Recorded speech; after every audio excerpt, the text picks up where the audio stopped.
May mga lugar sa Pilipinas, lalo na sa kabundukan, ang mahirap puntahan ng ambulansya.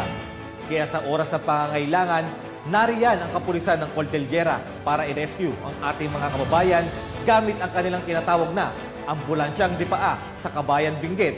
Tunghayan natin yan sa report ni Patrolman Rapin Jude Suaya. Muli umarangkada ang isa sa mga best practice ng Pro Cordillera na ambulansyang dipaa sa Mount Pulag National Park nito lamang ika-19 na araw ng Mayo taong kasalukuyan. Batay sa ulat ay nakatanggap ng tawag ang mga tauhan ng Kabayan Municipal Police Station mula sa isang tour guide kung saan nakaramdam umano ng panghihina at hirap sa paghinga ang isang local tourist na hiker sa nasabing lugar.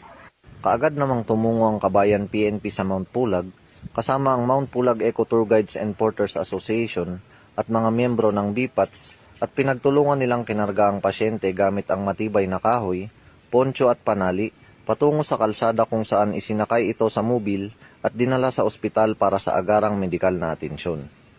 Ang ambulansyang dipaa ay isa sa mga best practice ng Cordillera PNP na kalimitang isinasagawa sa mga liblib, malalayong lugar at hindi naaabot ng sasakyan upang madala ang sinumang pasyenteng nangangailangan ng tulong sa ospital o sa pinakamalapit na pagamutan.